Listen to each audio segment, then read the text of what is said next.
Captain Jake Morrison stood on the bridge of the USS Liberty, watching the stars shift past the view screen.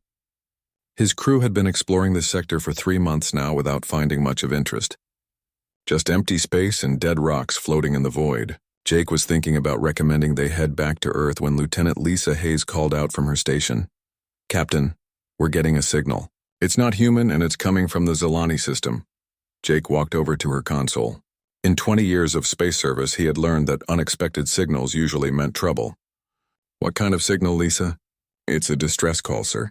Multiple frequencies, and it's being broadcast on every channel they can find. Someone really wants to be heard." Jake nodded to his communications officer. "Put it through Sam." The main screen flickered and showed an alien face that Jake had never seen before. The creature had large dark eyes and pale blue skin that seemed to shimmer under the lights. When it spoke, the universal translator kicked in, and Jake could understand every word. "This is Ambassador Kethra of the Valari Coalition. We are sending this message to any species that might help us. Our worlds are under attack by the Krex Empire and our defenses are failing. We have lost most of our fleet and our people are dying. Please, if anyone receives this message, we need help immediately. The Krex will reach our homeworld in less than 10 days. The message repeated itself and Jake felt his stomach tighten. He had heard of the Krex Empire before. They were known throughout this part of the galaxy as brutal conquerors who showed no mercy to anyone who opposed them. Most species simply surrendered when the Krex showed up rather than face complete destruction. "Lisa, get me everything we have on the Valari Coalition and the Krex Empire." Sam tried to establish direct communication with Ambassador Kethra. While his crew worked, Jake thought about what he should do. The Liberty was just an exploration ship with light weapons and a crew of 50. They were not equipped to fight a war against one of the most feared military forces in the galaxy. But someone was asking for help and Jake had never been good at walking away from people in trouble. "Captain, I have Ambassador Kethra on a secure channel," Sam reported. "Put him through." The alien's face appeared on screen again, but this time Jake could see the desperation in those large, dark eyes. "This is Captain Morrison of the human vessel Liberty. We received your distress call. Can you tell me more about your situation?" "Captain Morrison, thank you for responding. We have contacted 12 different galactic powers asking for military assistance, but they all refuse to help us. The Krex Empire has conquered 17 star systems in the past year, and now they are coming for us. Our coalition consists of 3 peaceful species who focused on medicine and science rather than warfare. We have only 80 ships left, and the Krex are bringing over 500 warships to finish us." Jake felt anger building in his chest. 12 different civilizations had been asked for help, and all of them had said no. "Ambassador, what exactly are you asking of us? We know humans are new to this part of space, and you may not have many ships. But if you could send even a few vessels to help evacuate our civilians, we would be forever grateful. We are not asking you to fight the Krex Empire. We know that would be suicide for your people as it was for ours." Jake looked around his bridge at his crew. Lisa was staring at her tactical displays showing the impossible odds. Sam was monitoring communications traffic that confirmed everything the ambassador had said. His science officer, Dr. Amy Foster, was reviewing what little data they had on Krex military capabilities. All of them knew that getting involved in this conflict would likely mean death for everyone aboard the Liberty. "Ambassador, I need to contact my superiors.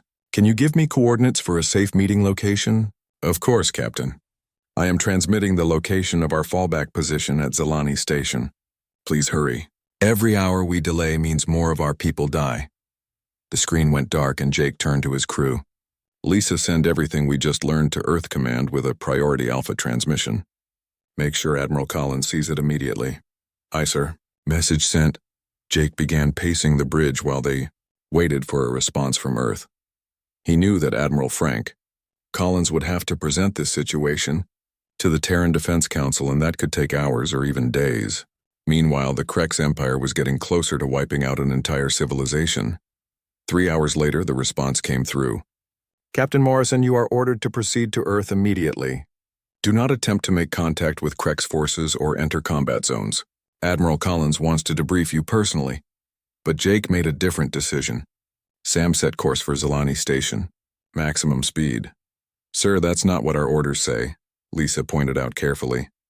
"I know what the orders say, but someone is asking for help and we're going to see what we can do while Earth makes up its mind. If Command wants to court-martial me later, that's fine. At least I'll know we tried to do the right thing. The Liberty jumped to hyperspace, and Jake spent the next day reviewing everything they knew about the situation.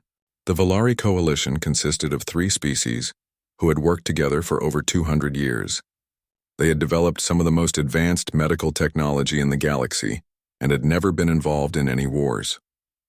They were exactly the kind of peaceful neighbors that any decent species should want to protect. The Krex Empire was the opposite. They had built their civilization on conquest and slavery. When they took over a star system, they either killed the existing population or forced them to work in terrible conditions. They had perfected warfare to the point where most enemies surrendered without fighting because resistance seemed pointless.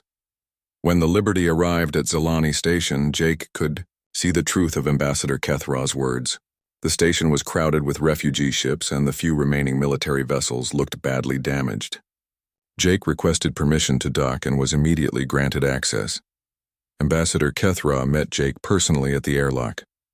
The alien was taller than Jake had expected and moved with a grace that suggested his species had evolved for different conditions than humans, but Jake could see exhaustion and fear in every gesture the ambassador made. "Captain Morrison, I did not expect you to come here personally. Are more human ships coming?" "I don't know yet, Ambassador. My government is still deciding what to do, but I wanted to see the situation for myself and offer whatever help my ship can provide." Kethra led Jake through the station and showed him the refugee camps filled with civilians from destroyed worlds. Jake saw families huddled together with everything they owned carried in small bags. Children who looked too young to understand what was happening clung to their parents while adults stared at nothing with the hollow eyes of people who had lost everything.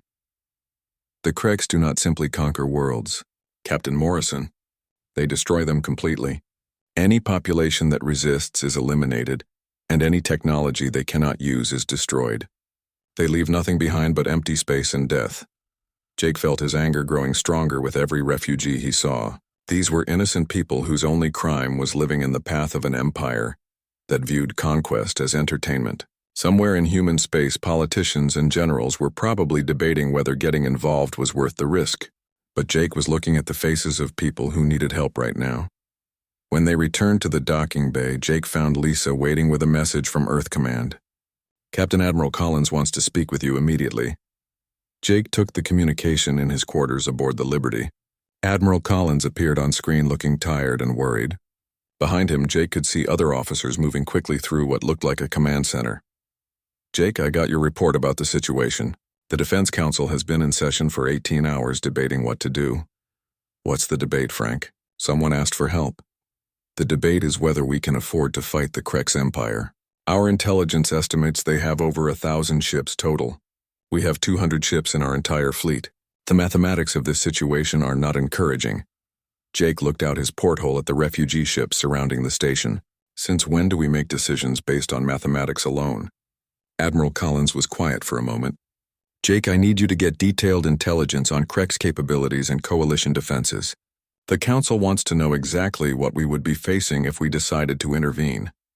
And if the intelligence shows the situation is hopeless, then we evacuate as many civilians as we can and withdraw to human space. We cannot save everyone, Jake, but we might be able to save some." Jake understood what the Admiral was really saying. Earth Command was looking for a way to help without committing to a war they could not win. It was the practical decision and probably the smart one. But Jake had spent the day looking at refugees who had nowhere else to go, and no one else to ask for help. "I'll get you the intelligence, Frank. But I want you to know that walking away from this fight would be wrong." "I know that, Jake, but making the wrong decision could mean the end of human civilization. Give me something I can use to convince the Council that we have a chance of winning." The transmission ended and Jake sat alone in his quarters thinking about impossible choices and necessary sacrifices. Outside his window, the stars continued their ancient dance while Admiral Frank Collins stood in the main briefing room at Earth Command, watching the holographic display show the Krex Empire's advance toward Volari space. The red markers representing enemy ships moved steadily forward, while the blue dots marking coalition forces grew fewer each hour. Behind him, the Terran Defense Council argued about risks and responsibilities, while innocent people died in distant star systems. "We cannot commit our entire fleet to a war we have no chance of winning. Secretary of Defense Mary Thompson said for the third time. Our responsibility is to protect human worlds first. General Pete Johnson slammed his hand on the table. Our responsibility is to do what's right. The Valari Coalition asked for help, and we're the only ones who answered. What does that say about us if we walk away now? Collins had been listening to this debate for 20 hours, and he was tired of hearing the same arguments repeated. He knew that both Thompson and Johnson were correct in their own ways. Protecting humanity was important, but so was protecting innocent people who had nowhere else to turn for help. Defense Minister Carl Lopez stood up and activated a new display. I've been reviewing our military capabilities, and I think we're approaching this problem wrong. Everyone keeps talking about fighting the Krex Empire ship to ship, but that's not how humans fight best. The display showed human fleet compositions compared to other galactic militaries. Most species built massive dreadnoughts designed to overpower enemy ships through superior firepower. Human ships were smaller and faster, with an emphasis on coordination rather than individual strength. Our doctrine has always been based on mobility and adaptability, Lopez continued. We hit fast and we hit hard, but we don't stand still long enough for the enemy to target us effectively. The Krex expect their enemies to meet them in traditional battle formations, but humans don't fight traditional battles. Collins studied the tactical projections and felt a spark of hope. Lopez was right about human military philosophy. Every war in human history had been won by adapting faster than the enemy and finding new ways to use existing resources. The question was whether those advantages would be enough against overwhelming numerical superiority. What about logistics? Thompson asked. Even if our tactics work, we still need supplies and reinforcements. The nearest human shipyard is 6 months away from Valari space. Lopez smiled and activated another display. That's why we're going to implement Protocol 7. The room fell silent. Protocol 7 was a classified military doctrine that transformed human civilization into a war machine within 72 hours. It had been developed after the Centauri War, but never used because the emergency it was designed for had never occurred. Until now. Protocol 7 will mobilize every shipyard in human space, Lopez explained. We can convert civilian ships to military use and triple our fleet size in 2 weeks. Mining ships become assault vessels. Cargo haulers become troop transports. Passenger liners become mobile command centers.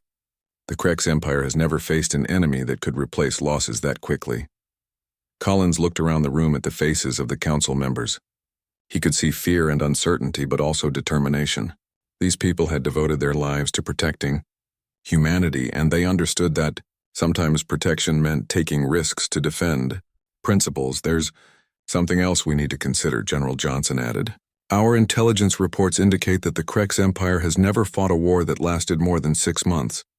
They're designed for quick victories against enemies who surrender early. Nobody knows how they'll perform in a prolonged conflict against an enemy that refuses to give up. Collins made his decision. We implement Protocol 7 immediately. I want every available ship ready for combat operations within 1 week. Carl, I'm putting you in charge of the conversion program. Pete, you'll handle training and tactical planning. Mary, you coordinate with civilian authorities to minimize economic disruption. The meeting ended and Collins walked to his private office where secure communications equipment connected him directly to ship commanders throughout human space. The first call went to Admiral Rachel Clark at Luna Station, who would command the main battle fleet. Rachel, I'm sending you classified operational orders. You'll have command of everything we can put in space within the next week. How big is everything, Frank? Bigger than anything humans have ever assembled before. We're going to show the galaxy what happens when someone asks humanity for help. While Collins coordinated fleet movements, Commander Nick Torres prepared his stealth ship for a reconnaissance mission into Krex territory. Torres had volunteered for the most dangerous assignment possible because someone needed to gather intelligence on enemy capabilities before the main fleet arrived. His ship USS Shadow was designed for deep penetration missions behind enemy lines. It could avoid detection by most sensor systems and observe enemy activities without being discovered. Torres and his crew of 12 specialists would spend the next week watching Krex forces and learning everything possible about their tactics and weaknesses. The Shadow jumped to hyperspace while across human space the largest mobilization in history began. At Mars Shipyard, Director Helen Price worked around the clock, converting civilian vessels for military use. Mining ships received armor plating and weapon systems. Cargo haulers were fitted with troop compartments and medical facilities. Even luxury cruise ships were stripped down and rebuilt as command vessels. Dr. Amy Foster led a team of scientists studying captured Krex technology that had been recovered from previous battles. The alien weapons were powerful but designed with specific tactical assumptions. Krex ships prioritized offensive capability over defensive systems because they expected enemies to retreat rather than fight extended battles. Their energy weapons are more powerful than ours, Foster explained to Collins during a briefing. But they overheat quickly and take longer to recharge. If we can force them into sustained combat, their advantage disappears. Colonel Steve Parker began training human Marines for boarding actions against Krex vessels. The enemy ships were designed for creatures that were 8 feet tall with natural armor plating. Human soldiers would be smaller and more agile, but they would need specialized equipment and tactics to survive in alien environments. The good news is that Krex ship layouts follow predictable patterns, Parker told his officers. They think logically and efficiently, which means we can anticipate where critical systems will be located. The bad news is that they're individually stronger than humans, and they fight with coordinated pack tactics. Parker's Marines practiced assault techniques using mock-ups of Krex ship interiors. They learned to move quickly through spaces designed for much larger beings and to use human flexibility as an advantage in close-quarters combat. Every Marine knew that boarding enemy ships would be incredibly dangerous, but they also knew that capturing Krex vessels intact would provide valuable intelligence and resources. Captain Ben Rogers prepared his ship USS Defiance for the role of flagship in the new rapid strike formation. Rogers had spent years developing coordination techniques that allowed multiple human ships to fight as a single unit. His crews could combine their firepower at crucial moments and then separate quickly to avoid enemy counterattacks. Intelligence.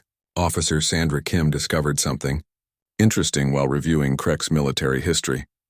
The Empire had conquered dozens of civilizations, but they had never faced an enemy that refused to surrender when defeat seemed certain. Krex psychological warfare was designed to break enemy morale quickly by demonstrating overwhelming superiority. They expect their enemies to calculate odds and make rational decisions about when continued resistance becomes pointless, Kim explained to Collins.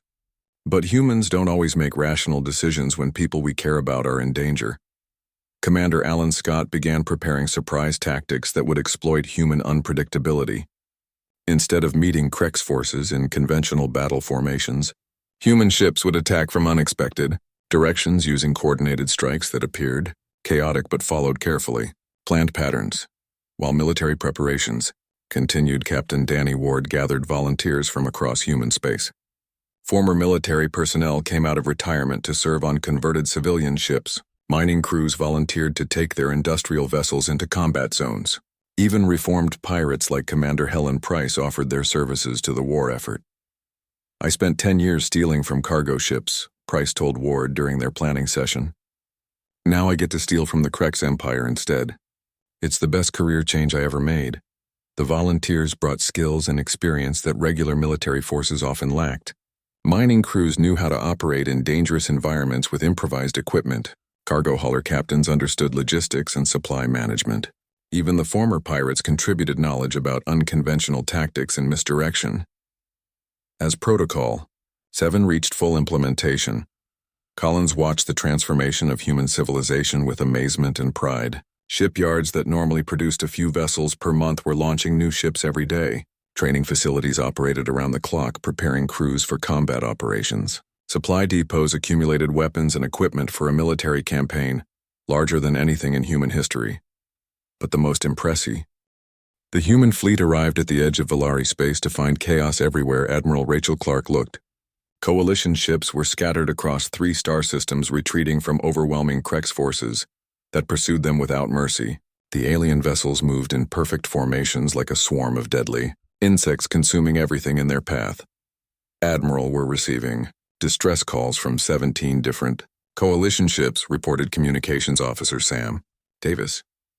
Their defensive line has completely collapsed and they're requesting immediate assistance. Clark studied the tactical display showing the positions of both fleets. The Krex Empire had committed over 400 ships to this assault, while the coalition had fewer than 60 vessels remaining. Most galactic militaries would have ordered an immediate retreat when faced with such impossible odds, but Clark had different plans. "Signal all ships to assume formation Delta 7, Clark ordered. "We're going to show these creks what humans do when someone asks for help." Formation Delta 7 was a human innovation that confused every military analyst who had studied it. Instead of concentrating ships into massive battle groups, humans spread their forces across multiple attack vectors in patterns that seemed completely random. Each ship operated independently, while coordinating with others through rapid communication networks that could adapt to changing conditions in real time. Captain Ben Rogers received his orders aboard the USS Defiance and smiled grimly. He had been waiting his entire career for a chance to test human tactics against a supposedly superior enemy. His ship accelerated toward the nearest group of Kreks vessels, while coordinating with 6 other human ships that approached from different directions.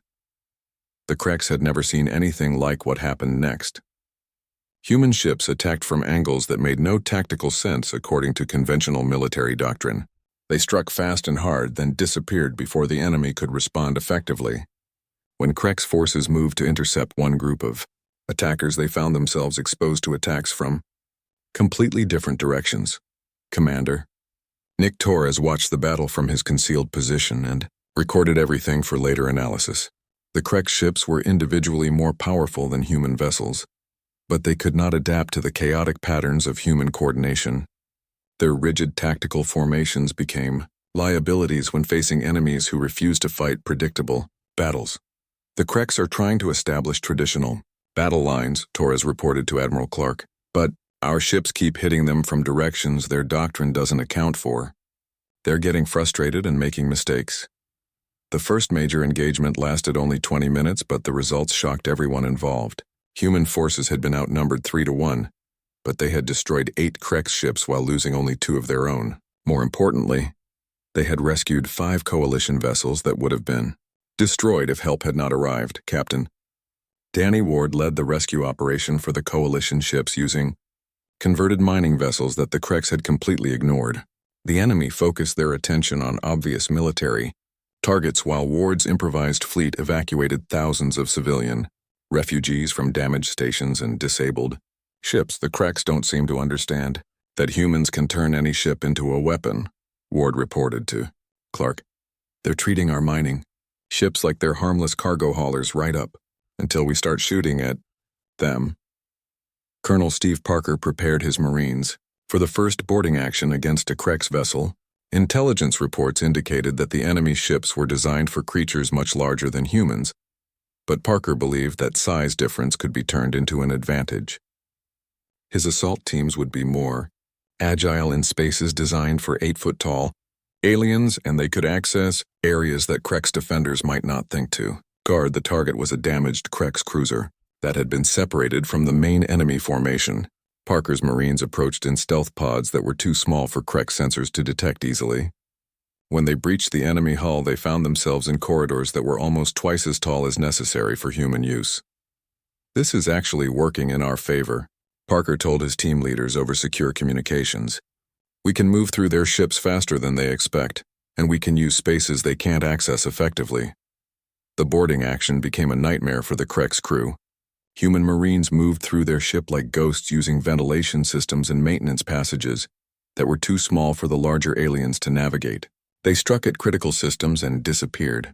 Before Kreks security forces could respond, Sergeant Tony Miller led his squad directly toward the enemy bridge using a route that took them through the ship's power distribution network. The Kreks had never encountered boarding parties that could fit through spaces they considered too small to be relevant. Miller's team reached the command center and captured it before the enemy even realized they were under attack. "We've got control of their bridge," Miller reported. "These aliens fight like machines, but they think like machines too. Once we disrupted their command structure, they didn't know how to adapt." Dr. Amy Foster analyzed the captured Kreks technology and discovered something important.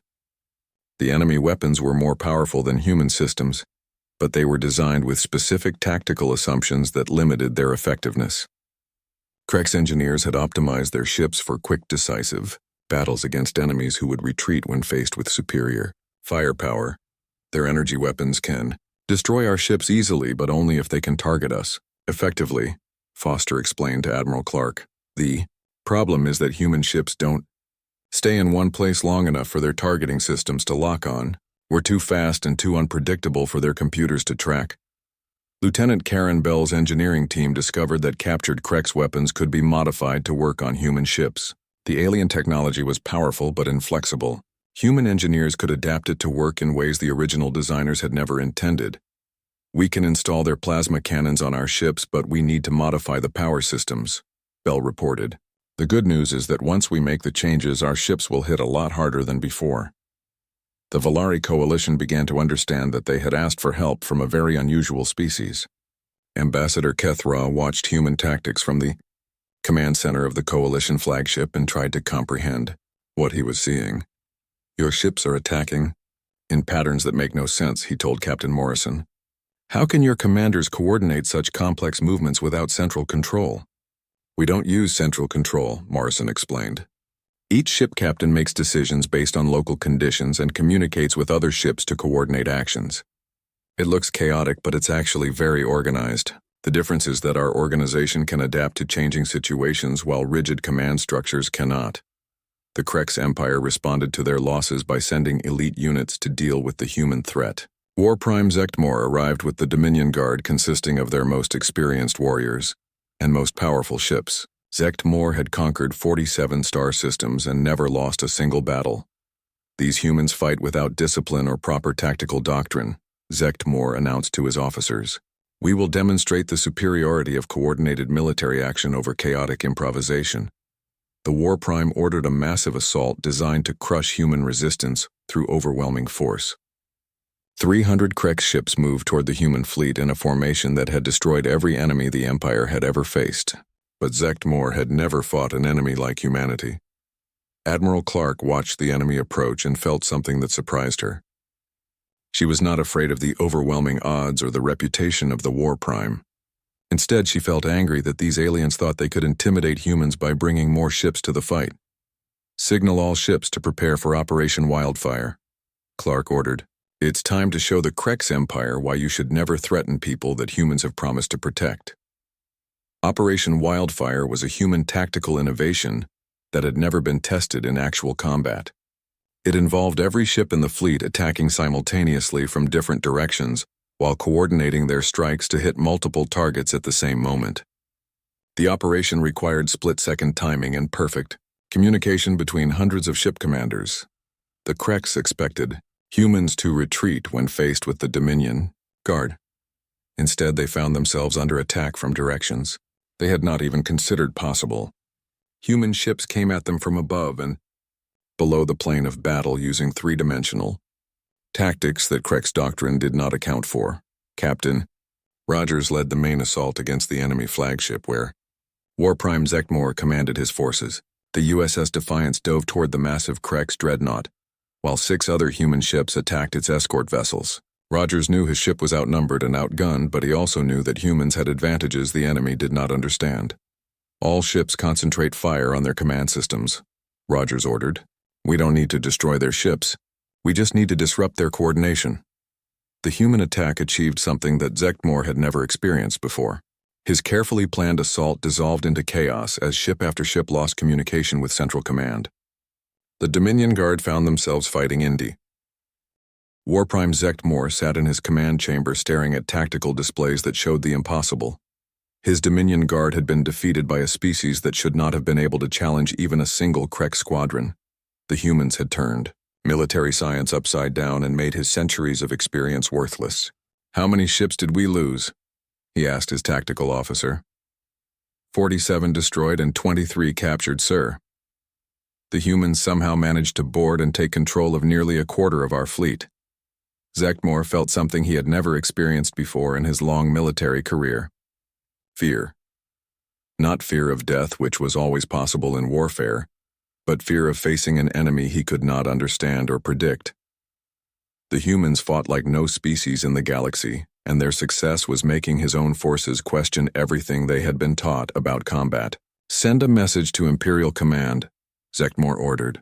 Request immediate reinforcements and authorization to use enhanced weapons protocols. While the Krex Empire struggled to adapt to human tactics, Admiral Rachel Clark launched Operation Wildfire across 3 star systems simultaneously. Human forces struck at Krex supply lines, communication networks, and isolated garrison forces in coordinated attacks that left the enemy unable to respond effectively. Captain Danny Ward led the assault on Grimhold Station, the main Krex supply depot for this sector. His converted mining ships approached the heavily defended facility, using routes that military vessels would never consider. Ward's crews had spent years navigating dangerous asteroid fields, and they used that experience to approach Grimhold through a field of space debris that Krex sensors could not penetrate effectively. "Remember, we're not here to destroy the station," Ward told his assault teams. "We need those supplies for our own operations, and we need to rescue any prisoners they might be holding." The attack on Grimhold Station became a textbook example of human tactical innovation. Ward's mining ships used their industrial equipment as improvised weapons, cutting through the station's outer hull with plasma torches designed for asteroid processing. The Krex defenders had prepared for attacks by military vessels, but they had no protocols for dealing with mining equipment being used as assault tools. Sergeant Tony Miller led his Marines through the station's corridors, following intelligence gathered from captured Krex data files. The aliens had built their facility according to standard Imperial design, which meant Miller's team knew exactly where to find critical systems and prisoner holding areas. "The Krex think logically and efficiently," Miller explained to his squad leaders. "That makes them predictable. Every Krex facility has the same basic layout because they never consider that enemies might learn their patterns." Miller's assault teams reached the prisoner compound and found thousands of captured civilians from a dozen different species. The Krex had been using these people as forced labor in their mining operations, but they had not expected anyone to mount a rescue mission deep inside Imperial territory. "How did you get here?" asked a Valari prisoner who had been captured 6 months earlier. "The Krex told us that no one would come to help us." "The Krex were wrong," Miller replied as his teams began evacuating the prisoners. "Humans don't abandon people who need help." While Ward's operation liberated Grimhold Station Commander Helen, Price led her reformed pirates in a series of raids against Krex communication facilities. Price had spent years learning how to avoid detection by military forces, and now she used those skills to strike targets that the enemy thought were completely secure. "The best thing about fighting the Krex is that they're even more rigid and predictable than the old patrol forces," Price told her crews. "At least human security forces sometimes change their procedures. These aliens do everything exactly the same way every time." Price's raiders destroyed relay stations and communication satellites across a 50 light-year area, leaving Krex forces unable to coordinate their movements effectively. Without reliable communications, the enemy could not adapt to human tactics or call for reinforcements when they were under attack. Dr. Amy Foster achieved a major breakthrough when her research team successfully modified, captured Krex weapons for use on human ships. The alien plasma cannons were more powerful than anything in the human arsenal, but they had been designed with power systems that humans could improve dramatically. The Krex built these weapons to be reliable and standardized, Foster explained to Admiral Clark. But reliable and standardized also means limited and predictable. We can modify their own technology to work better than they ever imagined. Lieutenant Karen Bell supervised the installation of modified Krex weapons on human ships throughout the fleet. The improved plasma cannons gave human vessels firepower that could match or exceed anything the Empire could deploy, while retaining the mobility and flexibility that made human tactics so effective. "It's ironic," Bell noted. "We're using their own weapons against them, but we're using them in ways they never considered possible. Their engineers were so focused on standardization that they never explored the real potential of their own technology." The Valari coalition began to rally as they witnessed human determination inspiring their own forces. Ambassador Keith Raw worked directly with Captain Jake Morrison to coordinate joint operations that combined coalition knowledge with human tactical innovation. "Your species has shown us something we had forgotten," Kethra told Morrison. "That sometimes the right choice is to fight even when victory seems impossible. The Krex Empire counts on their enemies giving up when the odds become unfavorable, but humans never learned how to surrender." Morrison helped train coalition officers in human coordination techniques that allowed smaller forces to defeat much larger enemy formations. The aliens were amazed by human methods that emphasized individual initiative and rapid adaptation over centralized command and rigid doctrine. "The key is to trust your people to make good decisions," Morrison explained. "When everyone understands the overall mission, they can adapt to local conditions without waiting for orders from headquarters. That flexibility gives us advantages that enemies with rigid command structures cannot match." The coalition fleet began using modified human tactics with remarkable success.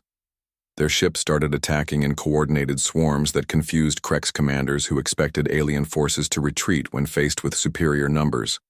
Instead, the coalition vessels fought with renewed determination, backed by human support that made victory possible.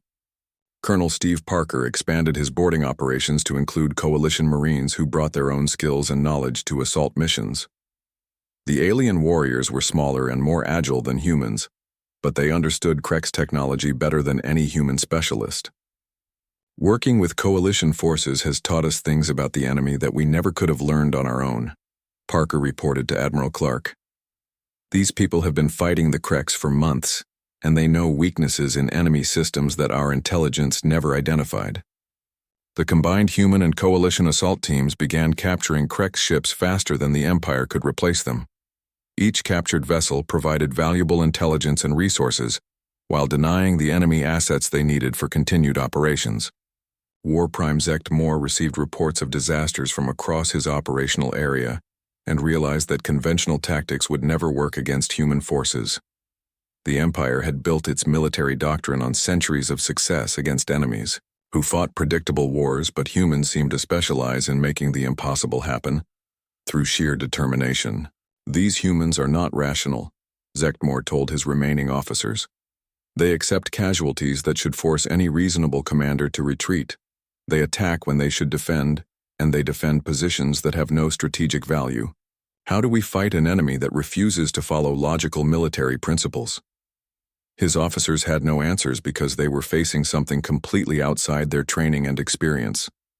The Krek's empire had conquered dozens of civilizations, but they had never encountered a species that treated warfare as a moral crusade, rather than a contest of military efficiency. "Sir, we're receiving reports that human forces have captured 3 more supply depots and destroyed our main communication hub for this sector," reported the tactical officer. "Our ability to coordinate fleet movements has been severely compromised." Zektmore made a decision that went against everything he had been taught about Imperial military doctrine. "Send a message to all unit commanders. They are authorized to operate independently and use whatever tactics they consider necessary to defeat human forces. Standard engagement protocols are suspended until further notice." The War Prime was essentially admitting that Krek's military science had failed against human innovation. By abandoning centralized command, he hoped his forces could adapt to enemy tactics, but he was also giving up the coordination that had made the Empire successful for centuries. Admiral Clark received intelligence reports about Krek's command changes and realized that the enemy was becoming desperate. "They're abandoning their own doctrine because our tactics have made their standard procedures useless. When an enemy starts changing everything they do, it usually means they're losing." But Clark also understood that desperate enemies could be more dangerous than confident ones. The Krek's empire still had. The final battle for Valari Prime began when Admiral Rachel Clark brought 300 human ships into the system to face 600 Krek's vessels positioned around the Coalition homeworld. War Prime Zektmore had concentrated nearly his entire remaining fleet for this decisive engagement, knowing that defeat here would mean the end of the Empire's expansion into this sector of space. "All ships assume attack formation," Clark ordered as her fleet approached the massive enemy armada. "Remember, we're not just fighting for victory today. We're fighting to show the galaxy that bullies can be stopped when good people stand together." Captain Ben Rogers positioned the USS Defiance at the center of the human formation, while coordinating with dozens of other ship commanders through rapid communication networks that allowed the fleet to fight as a single coordinated unit. The Krek still outnumbered human forces 2-1, but Rogers had learned that numbers meant nothing when facing enemies who refused to fight conventional battles. "Target their command ships first," Rogers transmitted to his squadron leaders. If we can disrupt their coordination, they'll fall apart just like they did in every other engagement. The battle began with both fleets closing at maximum speed, but the similarities to previous engagements ended there. Zekmor had learned from his defeats and positioned his ships in flexible formations that could adapt to human tactical innovations. The War Prime was no longer trying to fight humans according to Krek's doctrine, but was instead attempting to create new strategies specifically designed to counter human advantages. "They've changed their approach," reported Lieutenant Lisa Hayes from her tactical station aboard the Liberty. "The Krek ships are staying in smaller groups, and they're not trying to establish rigid battle lines.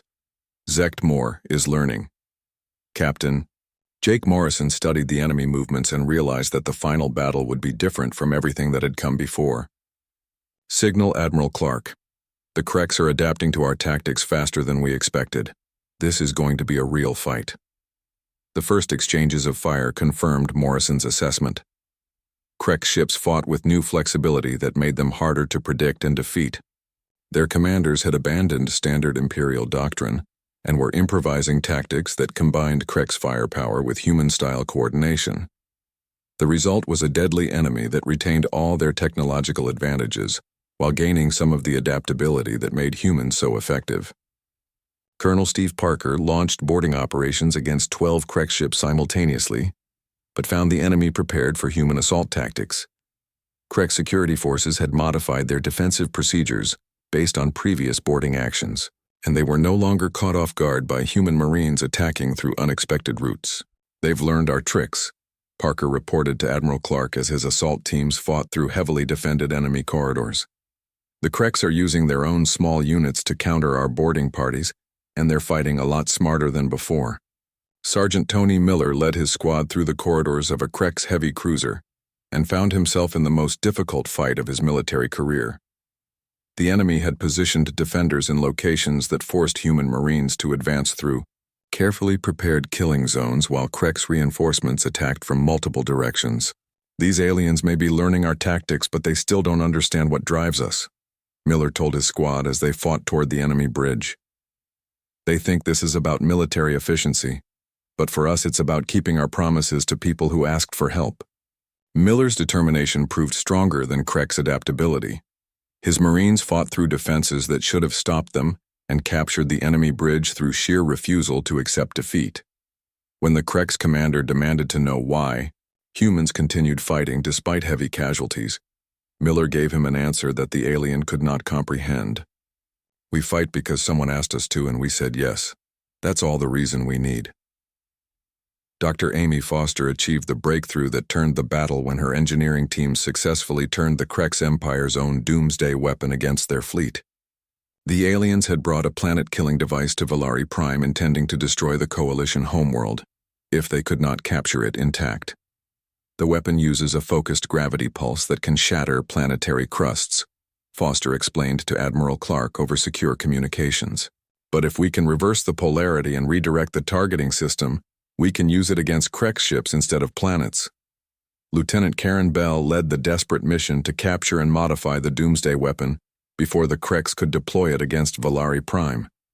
Her engineering team fought through multiple enemy ships to reach the weapon platform, while human and coalition forces provided covering fire against overwhelming odds.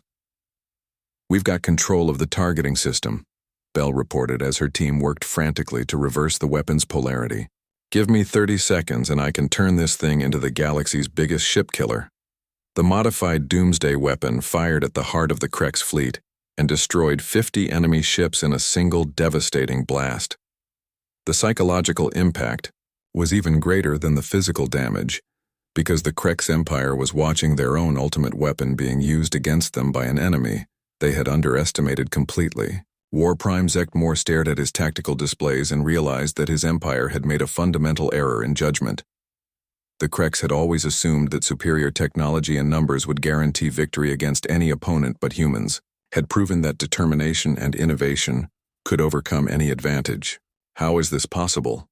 Zekmor demanded of his remaining officers. "We brought our most powerful weapons and our most experienced warriors. How can a primitive species defeat the greatest military force in the galaxy?" But even as he asked the question, Zekmor was beginning to understand the answer. The Krex Empire had built their civilization on the principle that might makes right, and that weaker species should submit to stronger ones. Humans rejected that principle completely, and fought not for conquest, but for the idea that everyone deserved protection from bullies regardless of their military capabilities. "Sir, human forces are surrounding our position," reported the tactical officer. "They're demanding our surrender and offering safe passage for all personnel who lay down their weapons." Zektmore faced the most difficult decision of his career. He could order his remaining ships to fight to the death, which would result in the destruction of his entire fleet, or he could surrender to an enemy that had demonstrated they would honor their agreements and treat prisoners with dignity. Captain Morrison received Zektmore's surrender transmission and felt a mixture of relief and satisfaction. "War Prime, you fought well, but you fought for the wrong reasons. The Krex Empire could have been a great civilization if you had used your strength to protect others instead of conquering them." "I do not understand your species," Zektmore replied. "You had every reason to retreat when faced with our overwhelming force. Why did you choose to fight a war you could not win?" "Because someone asked for help and we've never learned how to say no to that kind of request. That's what makes us human." The surrender of the Krex fleet marked the end of the Empire's expansion and the beginning of a new era in galactic politics. Human forces had proven that determination and moral principles could overcome any military advantage when people were willing to sacrifice for others. Admiral Clark coordinated the liberation of Valari Prime and the establishment of humanitarian relief operations throughout the former Krex territories. Thousands of prisoners were freed from labor camps, while human medical teams provided aid to populations that had suffered under Imperial occupation. Ambassador Kethra addressed the Galactic Council and explained what humanity had accomplished. "The human species answered our call for help not because they had something to gain, but because it was the right thing to do. They risked everything to protect people they had never met simply because those people asked for help." The council chambers fell silent as representatives from dozens of species considered the implications of human intervention. For centuries, the galaxy had operated on the principle that each civilization was responsible only for itself, but humans had demonstrated a different approach to interstellar relations. Captain Rogers supervised the establishment of permanent human bases in Valari space that would serve as centers for humanitarian operations and refugee assistance. The human fleet would remain in the area not as conquerors, but as guardians, ensuring that the Krex Empire or similar threats could never again terrorize peaceful civilizations. "We're not here to build an empire," Rogers explained to coalition leaders. "We're here to make sure that when people ask for help, they get it. That's what humanity does, and that's what we'll always do." Commander Helen Price led teams that converted former Krex weapons platforms into medical stations and refugee centers. The aliens had built instruments of destruction, but humans transformed them into tools for healing and protection. "It's funny how things work out," Price told her crews. "The Krex thought their weapons would make them invincible, but we're using those same weapons to help the people they tried to destroy." Dr. Foster established research centers that would share human and coalition technology with any species that wanted to improve.